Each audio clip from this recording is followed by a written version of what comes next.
ओम शांति। 10/3/2023 के साकार अनमोल धारणा युक्त मधुर महावाक्य हैं जो बाबा ने कहा है, चलते फिरते उठते बैठते तुम बच्चों को रूहानी यात्रा पर रहना है तो तुम्हें स्थायी खुशी रहेगी, सदा खुश रहेंगे और खुशी को बांटते रहेंगे। साथ साथ बाबा ने पास्ट, प्रेजेंट, फ्यूचर की नॉलेज दी है, तीनों कालों की। तो बाबा ने कहा तुम त्रिकालदर्शी भी हो, त्रिनेत्री भी हो, आदि आदि। मीठे लाडले बच्चे, तुम्हारी है रूहानी याद की यात्रा। तुम्हें शरीर को कोई तकलीफ नहीं देनी है। चलते फिरते उठते बैठते बुद्धि से बाप को याद करो। क्वेश्चन, सदा खुशी किन बच्चों को रहती है? स्थायी खुशी ना रहने का कारण क्या है? आंसर, जो पुरानी दुनिया पुराने शरीर से ममत तोड़ बाप और वर्षे को याद करते हैं, उन्हें ही स्थायी खुशी रहती है। जिनकी याद की यात्रा में माया के तूफान आते हैं, अवस्था ठंडी हो जाती है, उनकी खुशी स्थायी नहीं रहती। दूसरा, जब तक भविष्य राजाई इन आँखों से नहीं देखते, तब तक खुशी कायम नहीं रह सकती। गीत के बोल हैं, हमें उन राहों पर चलना जहाँ चढ़ना ही चढ़ना है, गिरना नहीं। गीत में आता है चढ़ना और गिरना है। ओम शांति। ये बाप कहते हैं बच्चों प्रति, ये तो समझने की बात है। इतने बच्चे सिवाय प्रजापिता के और किसी को होते नहीं। श्री कृष्ण को कभी प्रजापिता नहीं कहा जाता, नाम गाया जाता है प्रजापिता ब्रह्मा। जो होकर गए हैं वह इस समय प्रेजेंट हैं। तो प्रजापिता ब्रह्मा की संतान ब्रह्मा कुमार कुमारियाँ ढेरे हैं। यह है प्रजापिता ब्रह्मा की औलाद। तो जरूर प्रजापिता ब्रह्मा का भी कोई बाप होगा। बच्चे जानते हैं हमारा दादा परम पिता परमात्मा शिव है। वह अब नई दुनिया रच रहे हैं, अर्थात पुरानी दुनिया को नया बना रहे हैं। इस पुरानी दुनिया में यह तन भी पुराने हैं। नई दुनिया में सतो प्रधान नए तन होते हैं। वो कैसे होते हैं, कैसे होते हैं? तो बाबा बता रहे हैं, देखो लक्ष्मी नारायण को, यह है नई दुनिया के नए तन। इन्हों की महिमा भारतवासी जानते हैं। ये स्वर्ग नई दुनिया, नए विश्व के मालिक हैं। नई दुनिया जो थी वो अब पुरानी है। 84 जन्म लेने पड़ते हैं। 84 जन्म लेते लेते ये शरीर भी पुराना जर्जरीभूत अवस्था को पा गया है। इनका भी पुराना हिसाब है। खांसी हो रही है, कितना पुराना हिसाब है। कौन पूरे 84 जन्म लेते हैं? सब तो नहीं लेते। 84 जन्म सिर्फ वही लेते हैं जिनका आदि से अंत तक पार्ट है, जो पहले इस सृष्टि पर थे। हर एक बात लाडले बच्चों को धारण करनी है। यहाँ कोई मनुष्य मनुष्य को नहीं समझाते। यह तो निराकार परम पिता परमात्मा मनुष्य तन में बैठ समझाते हैं। बलिहारी उनकी है। वह नहीं समझाते तो हम कुछ नहीं जानते। हम तो बिल्कुल तुच्छ बुद्धि थे। अभी रचयिता और रचना के आदि मध्य अंत को जाना है। हु इज हु, आदि आदि इस बेहद ड्रामा में सबसे मुख्य पार्टधारी कौन कौन हैं। ये अविनाशी बना बनाया ड्रामा है। गाते भी हैं ना, बनी बनाई बन रही, अब कुछ बननी नहीं।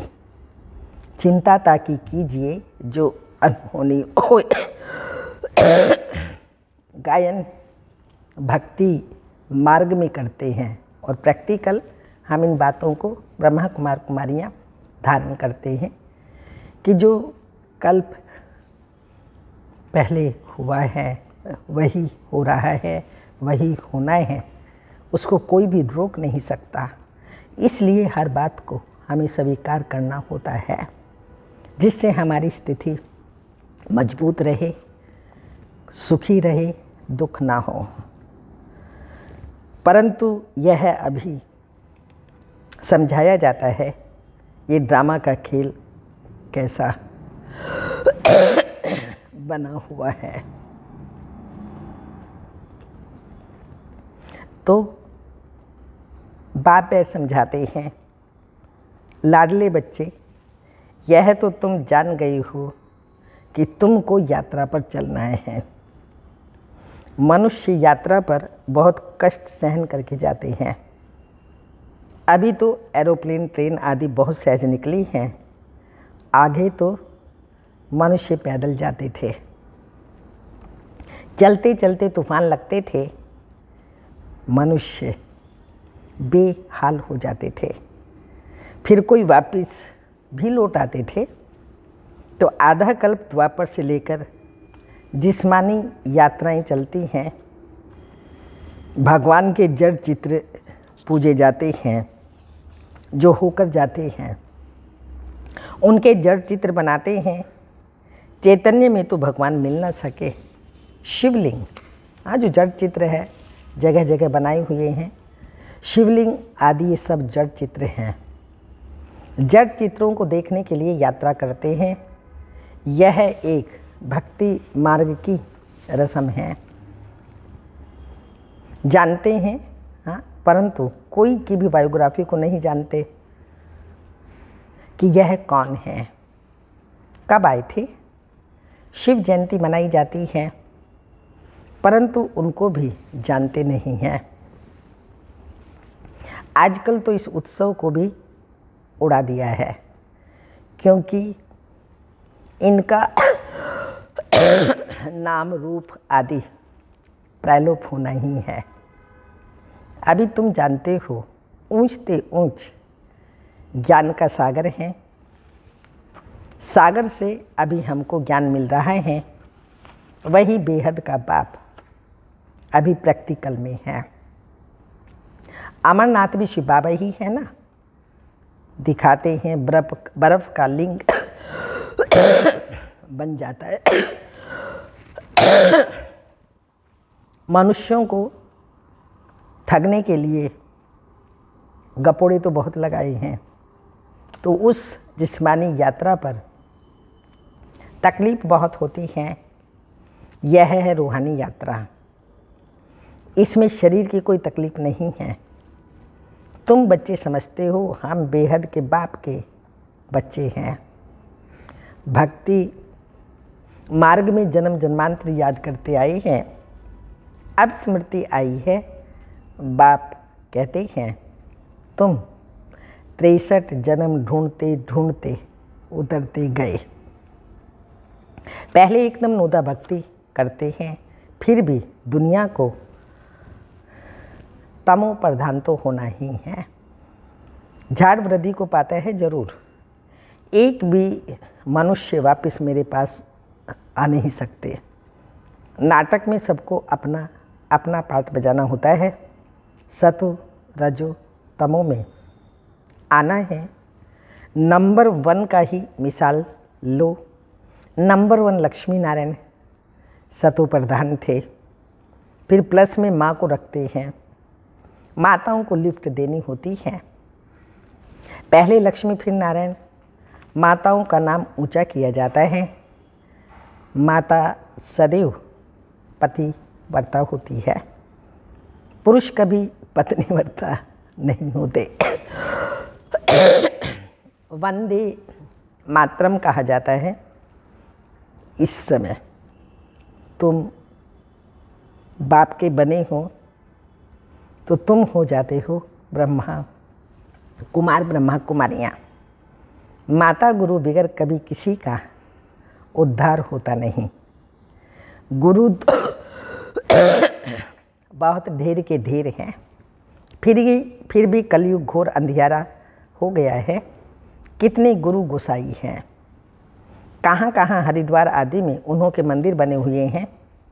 नहीं तो वास्तव में मंदिर उनको कहा जाता है जिसमें देवताएं होते हैं। सन्यासी लोगों का कभी मंदिर नहीं होता, क्योंकि मंदिर उनका होता है जिनकी आत्मा और शरीर दोनों पवित्र हों, जो सभी देवी देवताओं के हैं। महात्मा सन्यासी आदि विकार से पैदा होते हैं, पवित्र रहते हैं, लेकिन संपूर्ण पवित्र नहीं। तो बाबा बता रहे हैं इन महात्माओं की भलात्मा पवित्र है, परंतु शरीर पवित्र मिल नहीं सकता, क्योंकि शरीर आत्मा दोनों अपवित्र हैं। देवताओं की आत्मा और शरीर पवित्र हैं। इन महात्माओं की बल आत्मा पवित्र है, परंतु शरीर पवित्र नहीं मिल सकता, क्योंकि तत्व भी तमो प्रधान है।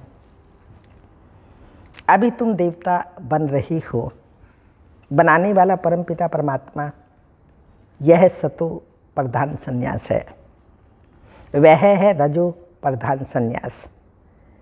ये बाप के सिवाय कोई सिखला न सके। तो बाबा ने समझाया है कि वह है जिस्मानी यात्रा और यह है रूहानी यात्रा। इसमें कर्म इंद्रियों का कोई काम नहीं, कोई भी तकलीफ की बात नहीं है, बहुत सहज, क्योंकि इंद्रियों को भी कंट्रोल करना है। मन जो आत्मा की सूक्ष्म शक्ति है वो उस प्रभु में लगाना है बहुत सहज। वह जिस्मानी यात्रा अनेक प्रकार की हैं, ये रूहानी यात्रा एक ही है। यह है राजाई के लिए यात्रा। ये लक्ष्मी नारायण का चित्र सामने खड़ा है।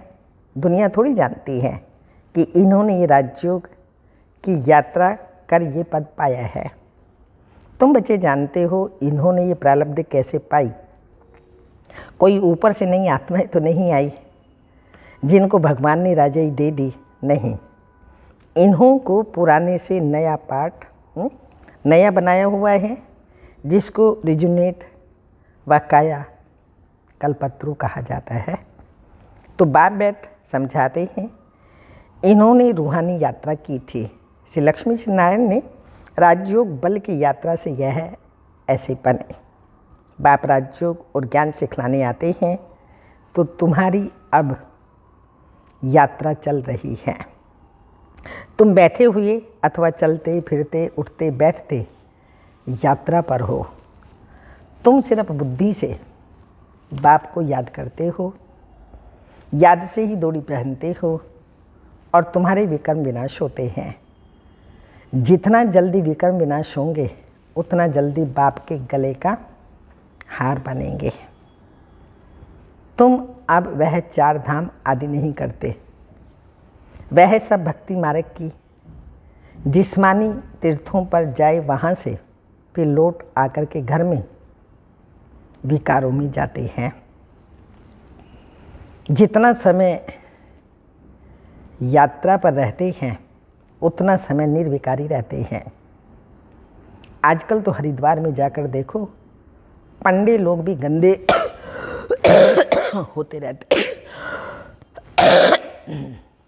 लोग यात्रा पर जाते हैं तो पवित्र रहते हैं, और वहाँ के रहवासी पंडे लोग अपवित्र रहते हैं। तुम्हारी यात्रा कितनी अच्छी है, कुछ भी धक्का आदि नहीं खाना। बाबा कहते हैं लाले बच्चे, उठते बैठते चलते फिरते सिर्फ मुझे याद करो। ये आत्माओं से बात कर रहे हैं। आत्मा इन ऑर्गन्स द्वारा सुनती है, आत्मा मुख से बोलती है, आँखों से देखती है। आत्मा इन आँखों से दिखाई नहीं पड़ती, ना परमात्मा दिखाई पड़ता। दोनों को दिव्य दृष्टि बगैर देखा नहीं जा सकता। अति सूक्ष्म ज्योति बिंदु आत्मा परमात्मा समझा जाता है, तब कहते हैं हमारे में आत्मा है। हमारी आत्मा दुखी है। हमारी आत्मा एक शरीर छोड़ दूसरा जाकर के लेती है। आत्मा बोलती है ना, परमात्मा भी आत्मा से ही बात करते हैं। हे लाले बच्चे आत्माएं, अब तुमको मेरे पास आना है। मैं तुमको यात्रा सिखलाता हूँ। तुम पवित्र बनने सिवाय मेरे पास आ नहीं सकते हो। आत्मा पवित्र है। पहले पहले आत्मा सतो प्रधान है, फिर सतो रजो तमोगुणी होती है। शरीर भी सतो रजो तमो होता है। सतो प्रधान को गोरा, तमो प्रधान को सांवरा कहा जाता है। कितनी समझ की बात है। तुम जानते हो आत्मा परमात्मा अलग रहे बहुकाल आदि आदि, अब आकर फिर मिले हैं। मनुष्य के साथ मिलते हैं। आत्मा परमात्मा, आत्मा आत्माओं के साथ मिलेगी, परमात्मा भी वहाँ मिलेंगे। आत्मा और परमात्मा दोनों का साक्षात्कार दिव्य दृष्टि से होता है।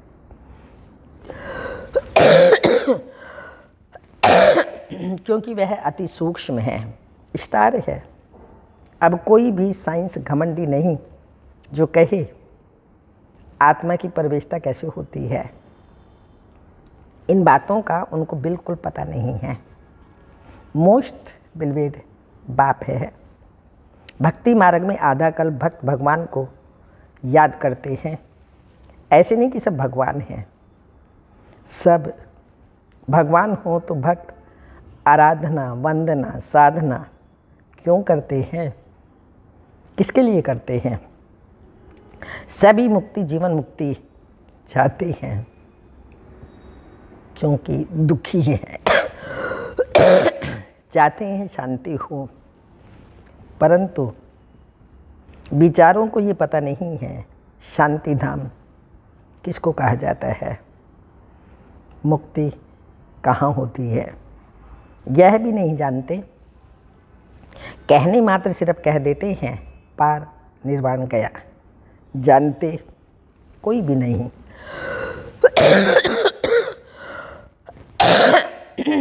अब तुम बच्चे यात्रा पर हो।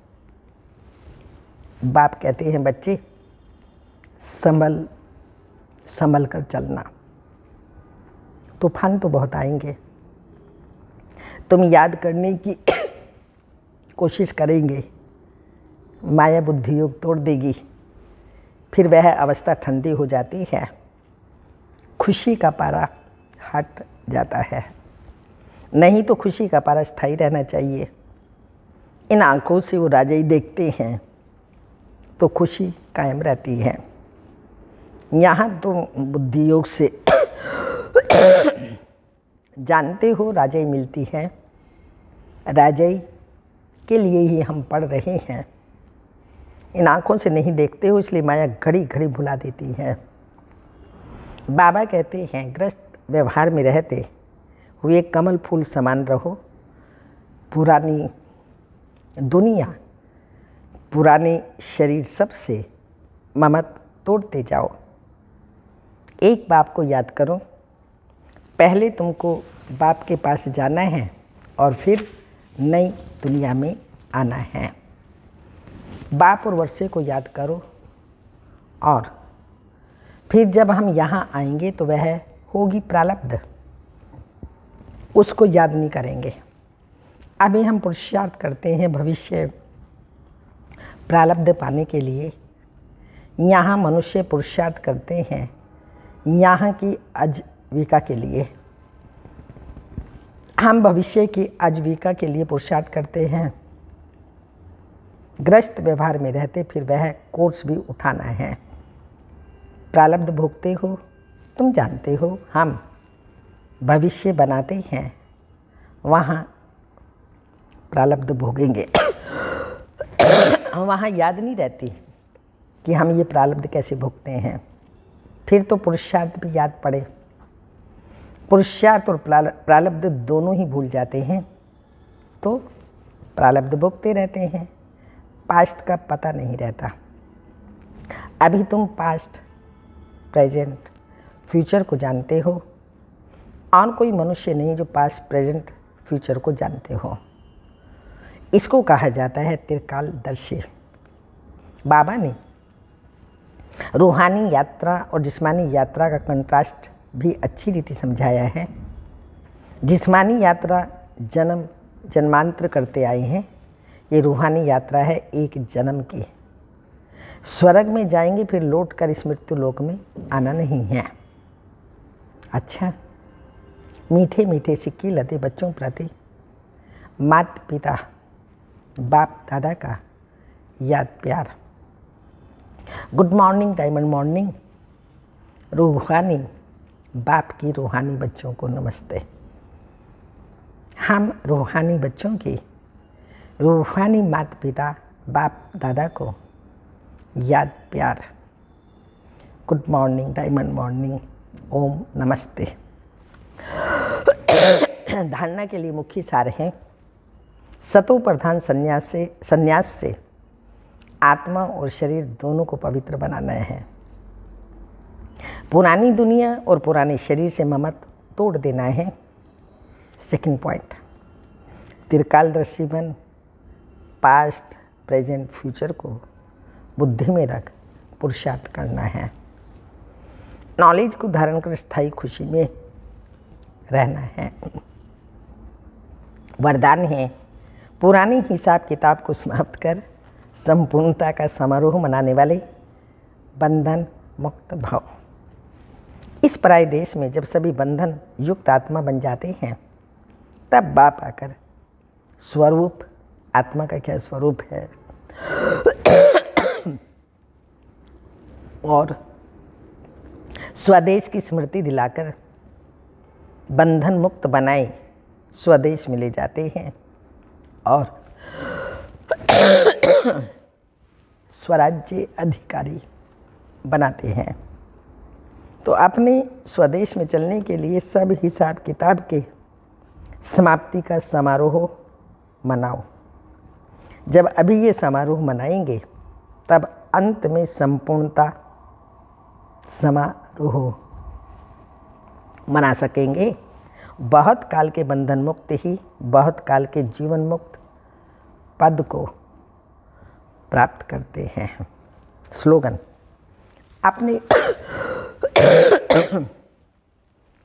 उमंग उत्साह के सहयोग मीठे बोल से कमज़ोर को शक्तिशाली बना देना ही शुभ चिंतक बनना है।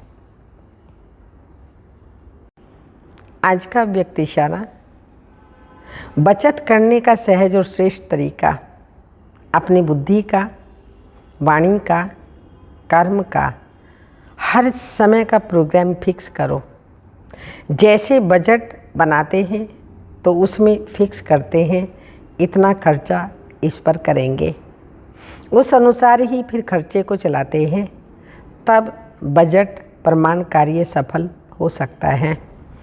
तो बजट बनाना अर्थात अमृत वेले उठकर रोज अपनी बुद्धि द्वारा, वाणी द्वारा और कर्म द्वारा क्या क्या करना है उन सभी को फिक्स करो।